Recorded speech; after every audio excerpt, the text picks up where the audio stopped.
today's session is about cloud governance and provision management. But before I get started, I'd like to introduce myself. I'm Dina Barrett. I'm the Specialist SA in EMEA for management tools and service catalog. And accompanying me is... I'm Jeff Shepherd, software engineer at the Met Office.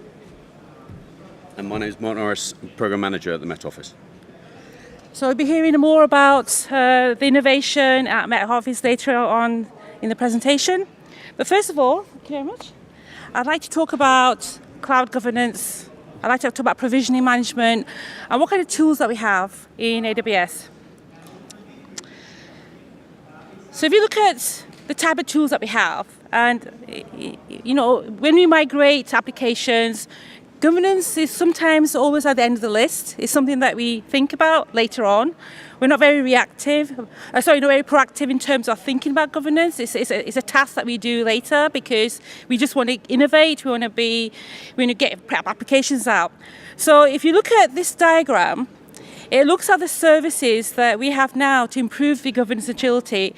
And I'm going to talk about the 4 verticals that you see here, from provisioning to configuration, to monitoring, and to operations. So based on the fact that this is a level 200 session, there is an expectation from myself that you do understand some of the basics of the services that you're seeing on this slide.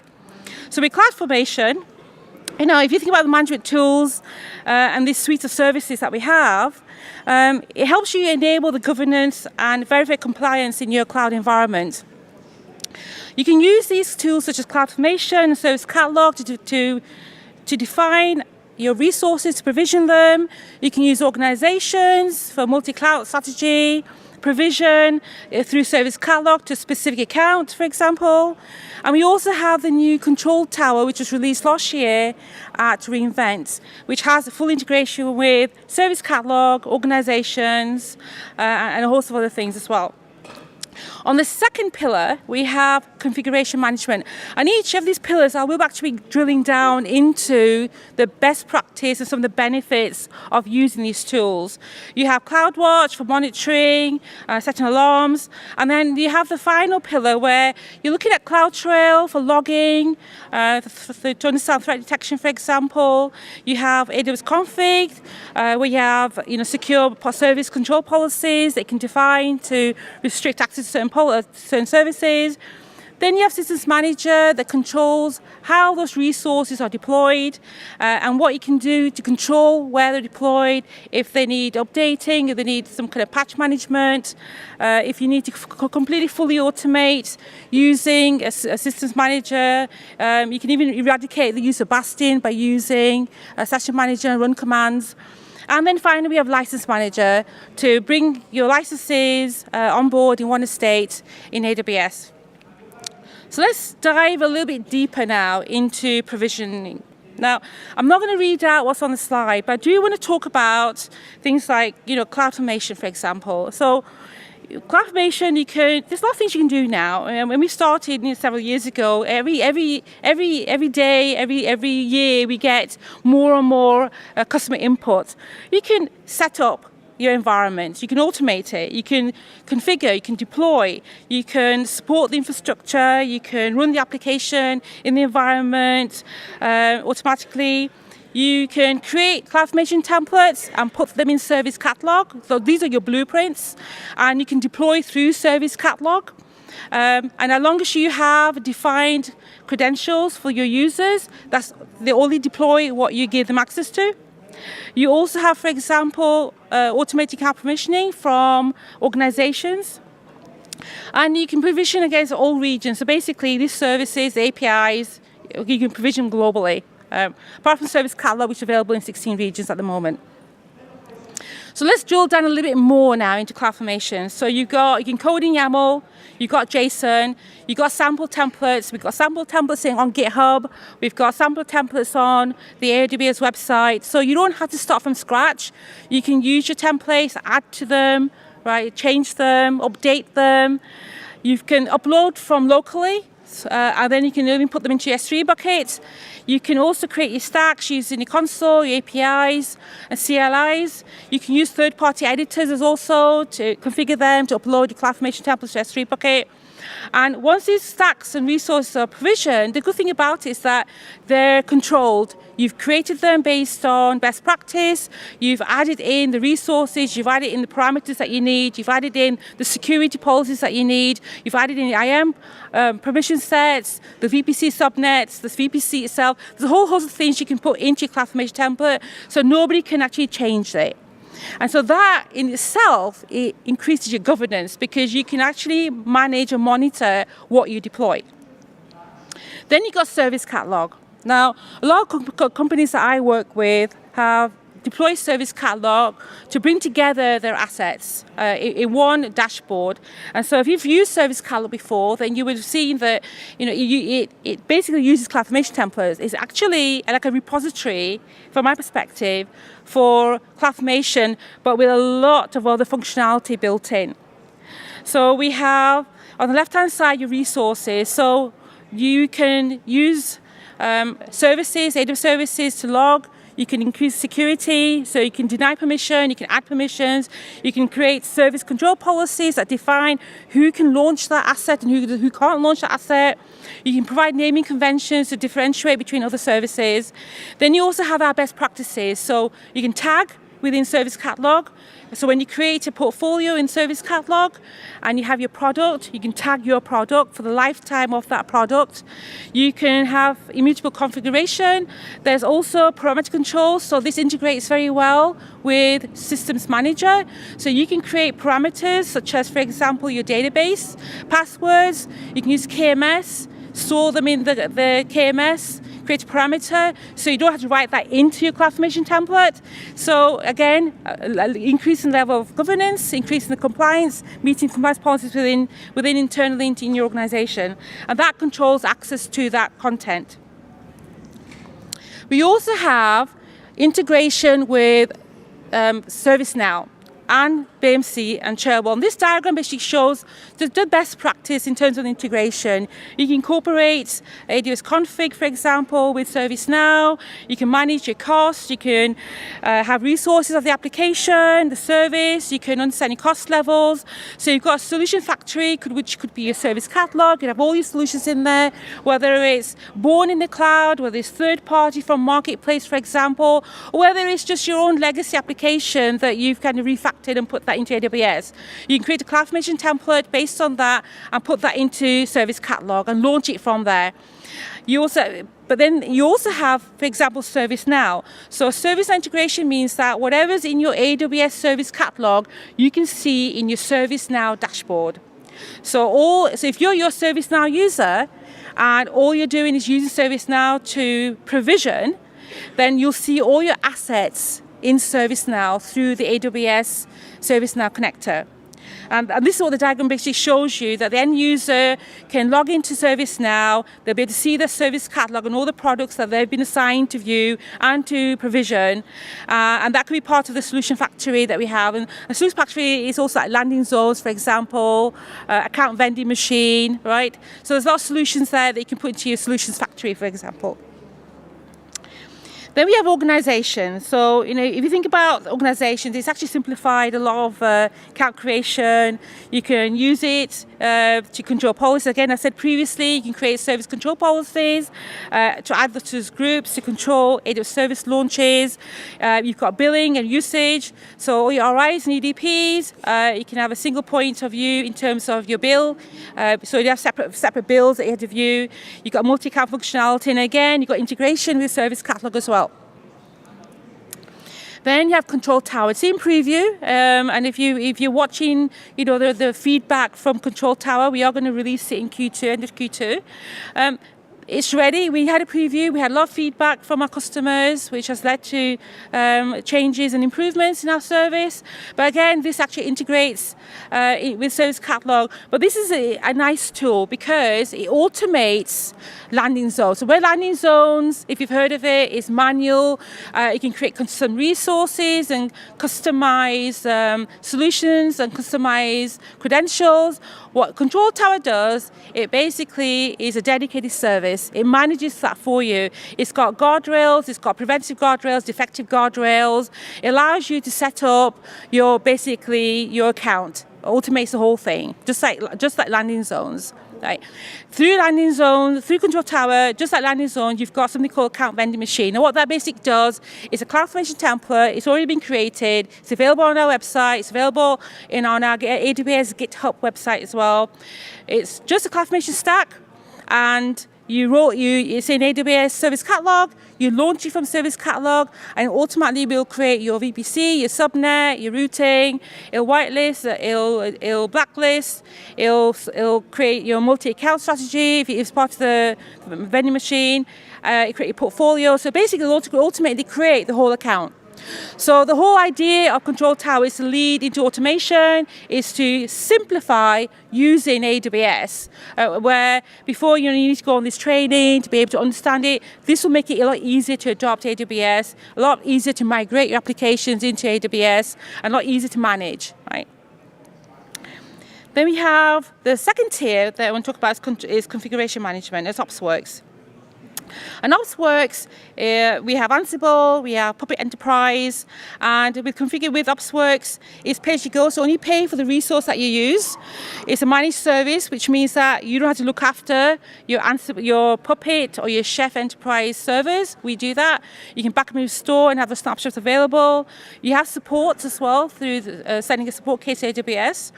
And you have integration with AWS services as well. So we've got Beanstalk, for example, that integrates with ET2, for example, IAM, and so forth.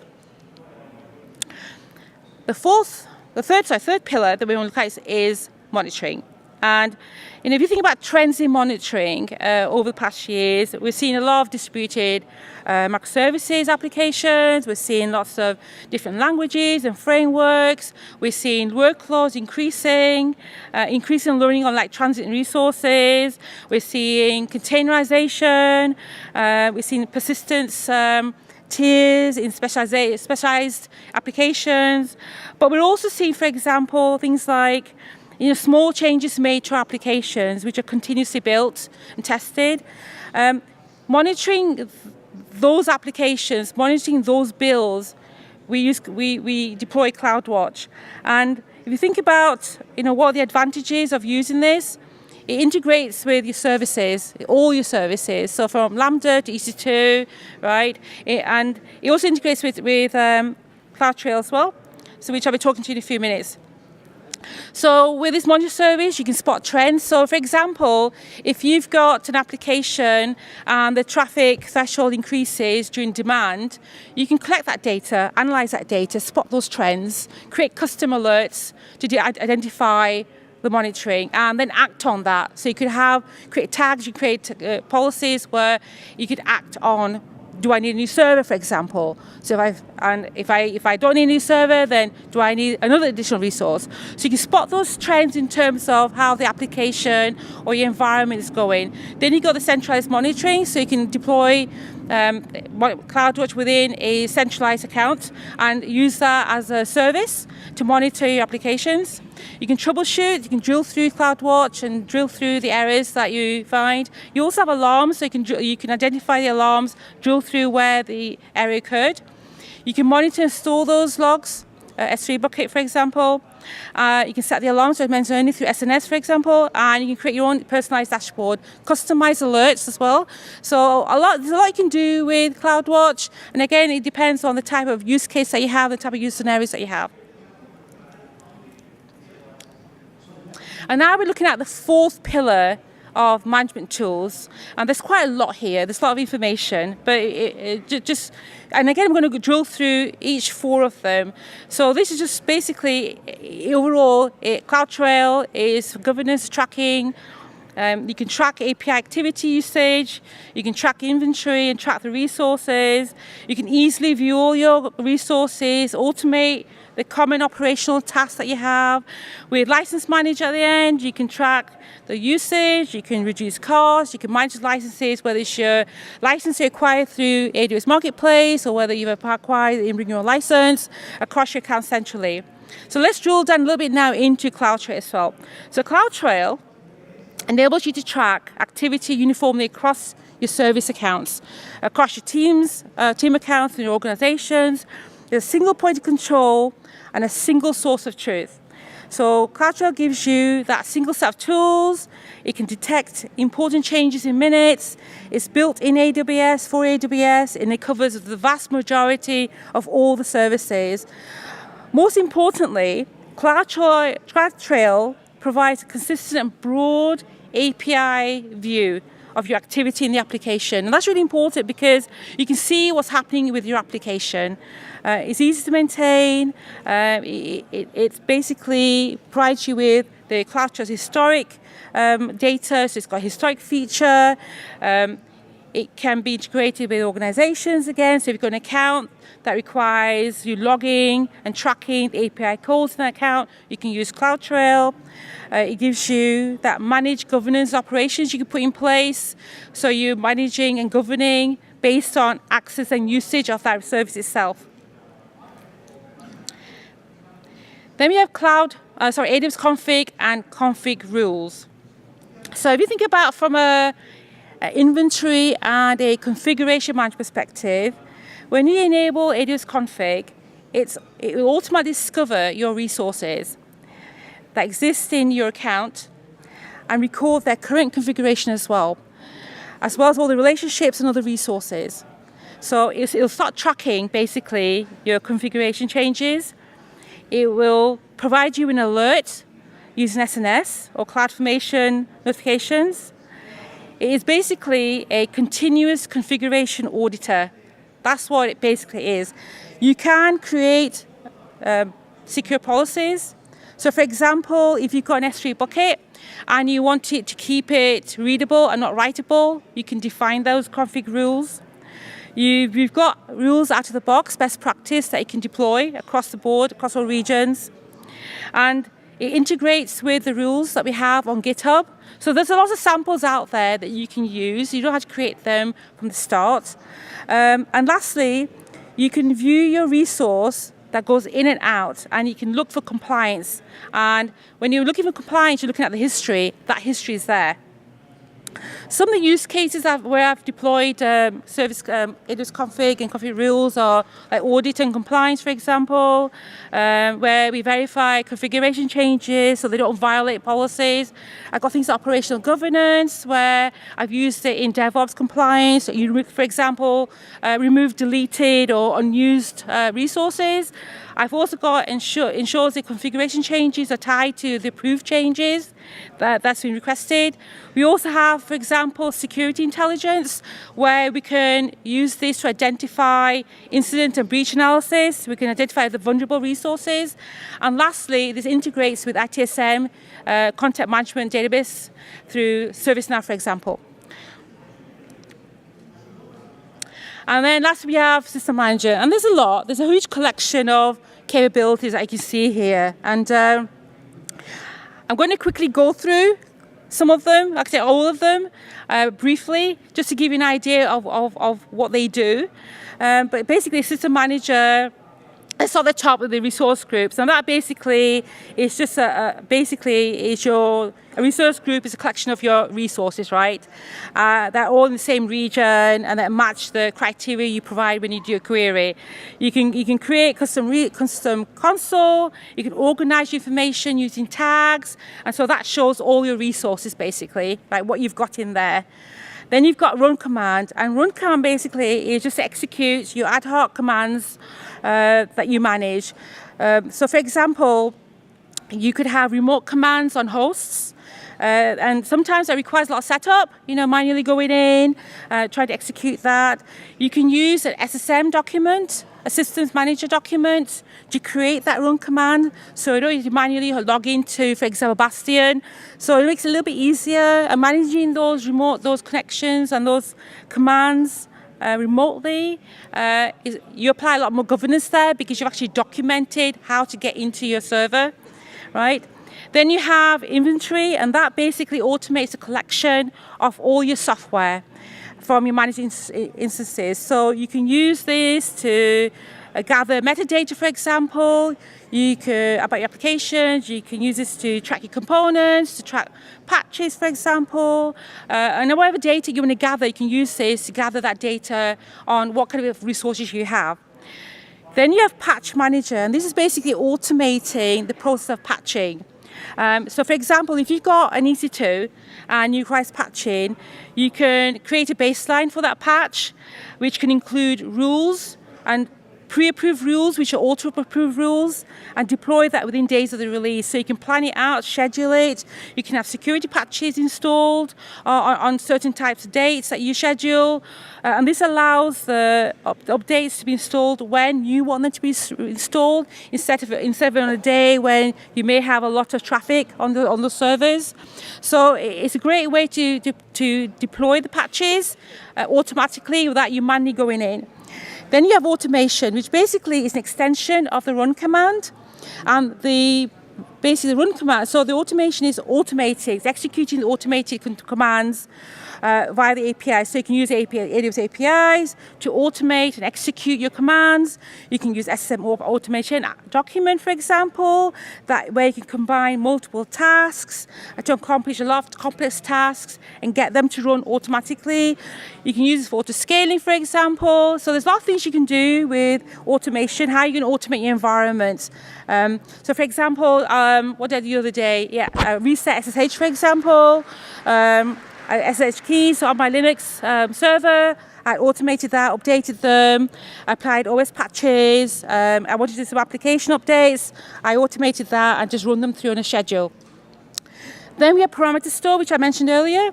Now, parameter store, SSM, is like salt in our food, right?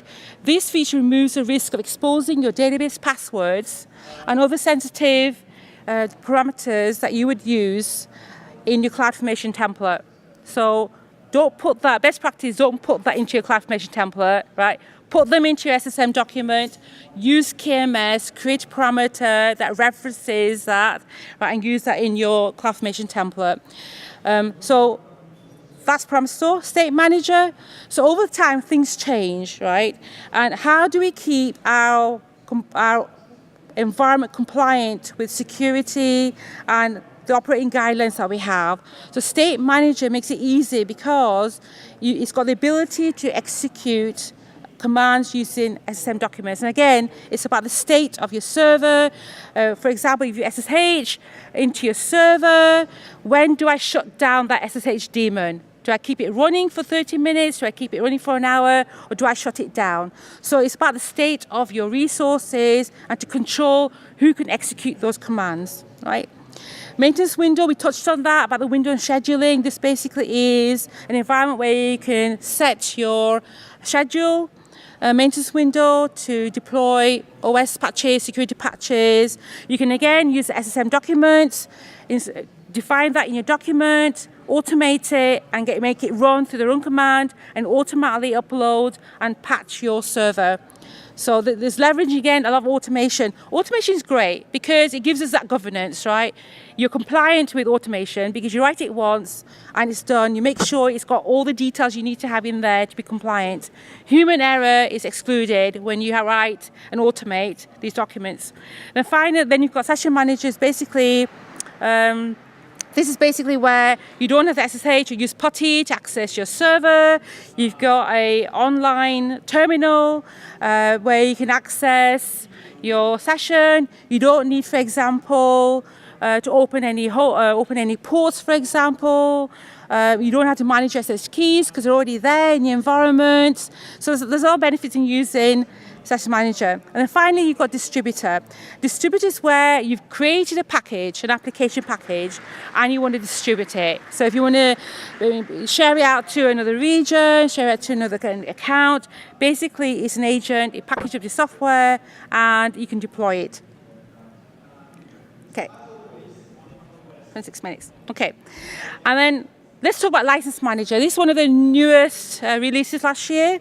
And License Manager has got a lot of benefits. And License Manager, it gives administrators access to the licenses. It allows them to build those custom rules in terms of rule-based licenses who can use them. We've got manage multiple vendor licenses. So again, third-party licenses such as SAP, Oracle, IBM, Microsoft. You can use those licenses, create them in License Manager. If you've got bring your own licenses, again, you can add them into License Manager and you'll manage your estate. So if you've got, say, example, a Microsoft stack running or an Oracle stack running, and you have licenses, you can use License Manager to track those licenses for that particular resource, right? You've got control actions and data, and basically, again, you can control who accesses it through IAM. You've got IAM policies. That you also have hybrid and cross management, again, integration with organizations. And then finally, you have the reduction of licensing costs as well. Now, some of the operating systems that this is compliant with is Windows Server, Red Hat, SUSE. You've got database, RDS, SQL Server, Oracle, SAP, ERP, Microsoft Dynamics, SharePoint, Server, and AWS Marketplace licenses. Right. Now, I would like to hand over to Mark, who's going to lead us into the Met Office's journey into the cloud. Okay, there you go. Thanks. Thank you. Thank you. Thank you very much indeed, Dina. Thank you. So, welcome everybody. Great to see you all. My name is Mark Norris. I'm a program manager at the Met Office. In terms of what I'm going to go through today, I thought it'd be useful to introduce you to who the Met Office are, what we do, talk you through our cloud adoption, which is the program of work for us to become part of the cloud, explain to you what our starting point was, where we are today, what's going well, what opportunities we see on the horizon, and then I'm going to pass over to Jeff, who's going to talk you through some of the technology that has helped us get to where we are. So, what is the Met Office? In a nutshell, our purpose is to work at the forefront of weather and climate science for protection, prosperity, and well-being. The Met Office helps the government and its agencies, public and industry customers, achieve their goals through enabling the protection of lives, infrastructure, and the natural world, increasing prosperity, enabling UK economic growth and international competitiveness, and improving well-being now and in the future. In terms of our IT and our technology, first of all, we've got our science. So our science includes our supercomputer. For those of you that don't know, we have the only supercomputer dedicated to weather science. We have a significant number of satellites that provide us with data every second. And we have a number of locations that do weather science and then feed data back to us. Just to give you a sense of scale, we receive 350 million observations a day from around the world, and we do more calculations in a day than the global finance industry does in a year. I've been told that's quite a lot. And so, understandably, our enterprise IT needs to be highly scalable, highly available, and we need to make sure that it is fit for purpose for the products and services that we enable. Then we have our digital side, which ultimately is the platform we have to transform and format our data for our customers, be that through the websites, be it through applications. So that's the Met Office. Now I'm going to talk you through cloud adoption. We recognized that we needed to overcome the inertia of our operational systems. And we also recognized that we needed to work differently, or learn to work differently. We identified that there were opportunities of working with a cloud partner and that we could learn a lot from them. Specifically, we identified that we could learn a lot from AWS as a corporation in terms of their new and leading emerging practices. For example, rather than us rewriting our ways of working, we decided to point directly at the well-architected framework. Back in November 2017, AWS came to the Met Office and did a cloud readiness assessment or cloud enablement assessment. This assessment was used to help identify some of the focus areas that we needed to look at and was instrumental in helping us identify a high-level roadmap and transformation roadmap, as well as the operating model. Basically, this identified 6 core focus areas. Firstly, there was the business side, which suggested we needed to identify our strategy, clarify our vision and our goals, and identify what products and services we had.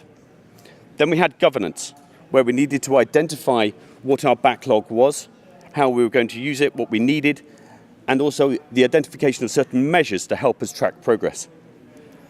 We then have a people side, and that was wanting to make sure that everyone that was involved or touched by what we were doing understood why we were doing it. Similarly, we needed to make sure that our teams and our squads were appropriately structured, and we had the right training in place with pathways, so people knew how their career could develop. We then sort of get into the engineering side of things. So we needed to sort out our platform. And by that, I mean we needed to make sure we had patterns and templates. We had design principles and policies. We needed to understand what the AWS roadmap was, or is, so that we could align with that. And we needed to identify what our existing workloads were, and are, to see which ones are fit for purpose for moving over to the cloud. We also had operations, where we needed to look at compliance and tagging. We needed to look at asset management, change management, business continuity, disaster recovery, backup, and many other operational processes. And then we had security, and we needed to recognize that we needed better patterns and standards. We needed to make sure we had a shared responsibility model, and we needed to make sure that it was, when we talked about compliance, people understood exactly what we were talking about. So in terms of where we stood, when we did the assessment, as you can see, the numbers were not particularly high, so it gave us a good amount of information to help us shape what we needed to do. This helped us identify what our 5 priorities needed to be: people, governance, operations, platforms, and ultimately a continued engagement across the organization. The important thing to say, though, is that those priorities haven't changed. They're still as relevant now as they were then. So jumping forward to today, 2 weeks ago, AWS came back to the Met Office and revisited their assessment. Thankfully, and lucky for me, that we have made progress. The great news is that we have seen significant improvements in the likes of the platforms, governance, people, and operations. The not so good thing is that we have dipped across the business perspective. That's largely down to a number of factors: lack of product ownership, lack of visible stakeholder engagement from the business, and the reactive nature of us responding to ad hoc requests. Above all, we need to focus on our people. The technology, although it can be complicated, it's relatively straightforward. People and process change have taken a lot longer, hence these numbers. So what's going well? We have a good culture and a good, clear set of values that are lived day in, day out at the Met Office. We've established communities of practice. And by that, I mean, we have regular catch-ups with our tech leads, our solution architects. We've established events like game days, guilds, drop-in sessions, chapters, all of which help share the knowledge and information across the teams. We have a cloud-first strategy, and by that I mean every new project that is conceptualized, is brought forward to the assessment for a review. We assess whether it is possible to bring that technology onto the cloud, or that product and or service. And from an enterprise IT and security assurance side of things, we've established well-architected reviews with AWS, and they come in on a regular basis and assess projects that are currently in flight. In terms of our opportunities then, we know that from the business perspective, we need to make sure we clarify our shared vision and goals. We need to, from a operations perspective, we need to focus on our good practices and constantly make sure that they are evolving with us.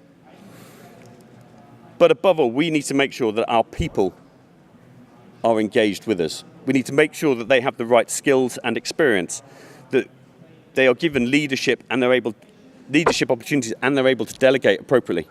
We need to make sure our team structures are fit for purpose and we can improve team morale. We need to make sure we better understand our customer needs to help us scope the work so that we can help deliver things on time. So I hope that's been useful, hope that's been of interest. I'm now going to hand over to Jeff, who's going to talk you through some of the technology.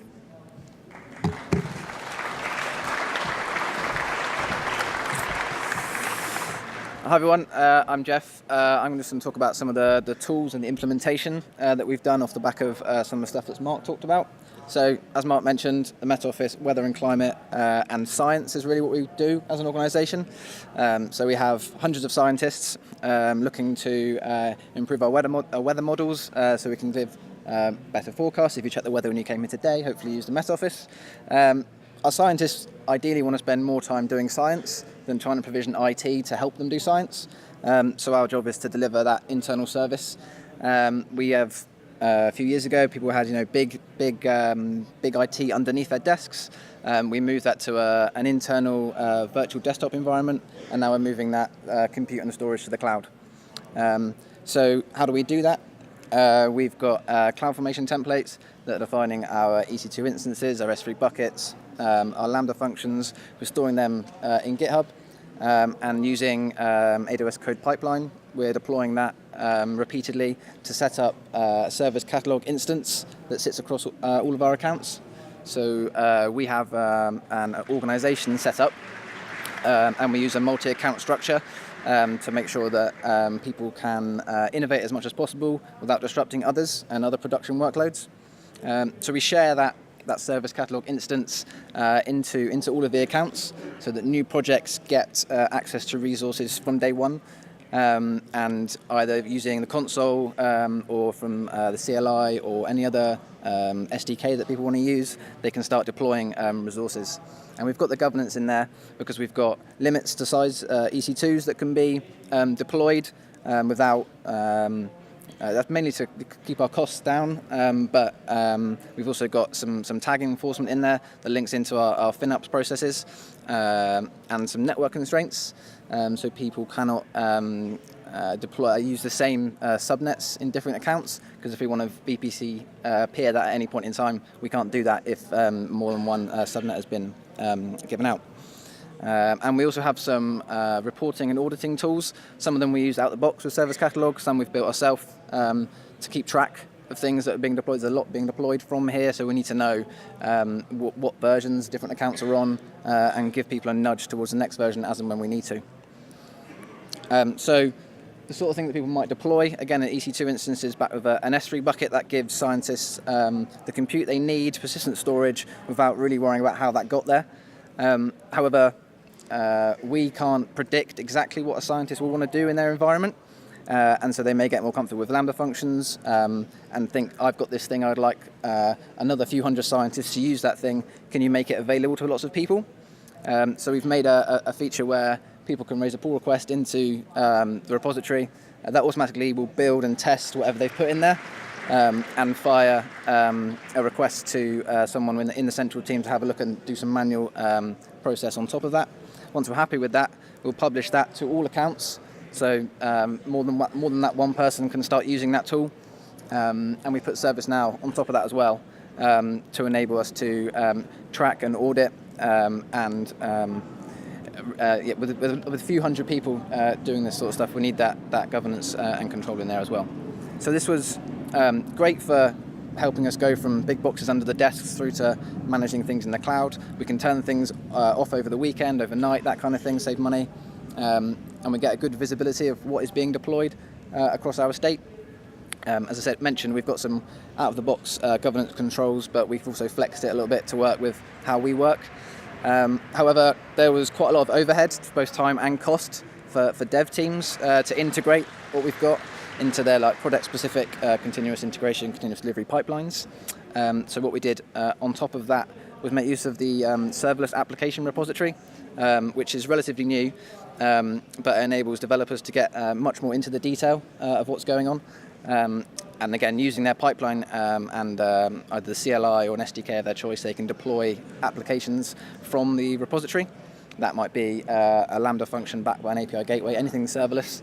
We can package up and put in that repository, share it across lots of accounts, see who's deploying what, make sure that versions are being incremented as we go along. So, time for a live demo of that. If we just jump out of here a minute. So here we have CloudFormation template defining a simple Lambda function. A Lambda function is just hello world. If we package it up, we put that in S3 behind the scenes, we can make this available in the application repository. Here I've got a README as well. That would live in source control. So if I go to the Amazon console, and when you create a Lambda function, you have a few options. Over here there is the browsing application repository. There's two different types. You can have public, which literally anyone in the world can see. We've got some IP that we'd like to keep private, so we have some private applications. In there, you can see something that I've created. People can browse through the console and get the version and a bit more information. You can do all this stuff through the CLI and for their tools as well.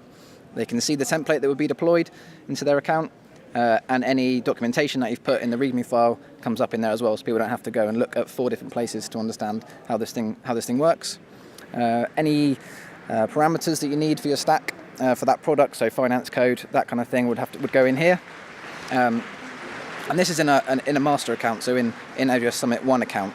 If I switch into another account where a developer might be working, they've got their pipeline hooked up to, they can see exactly the same thing and deploy that in there, and I'll get information about what they've deployed. So if I put in here AWS Summit,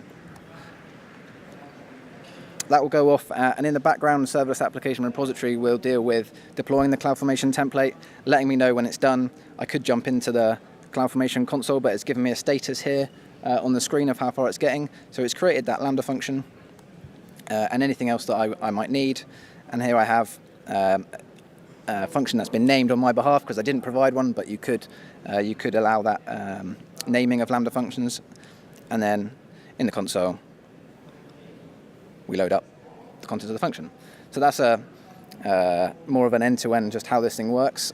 One of our primary use cases for this at the moment is authentication authorization for our applications. So we want to make sure that when someone goes to hit any of our web apps, you can't get any of the content unless we know who you are and have you got access to that.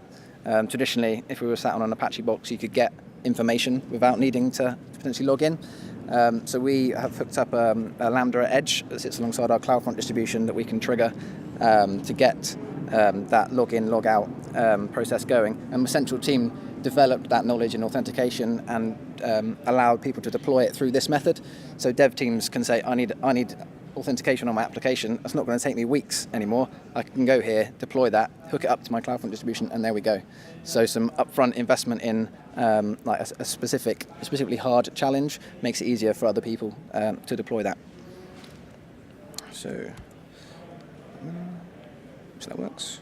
Okay, that's it for me. Dina's just going to come back and finish up, but thank you very much.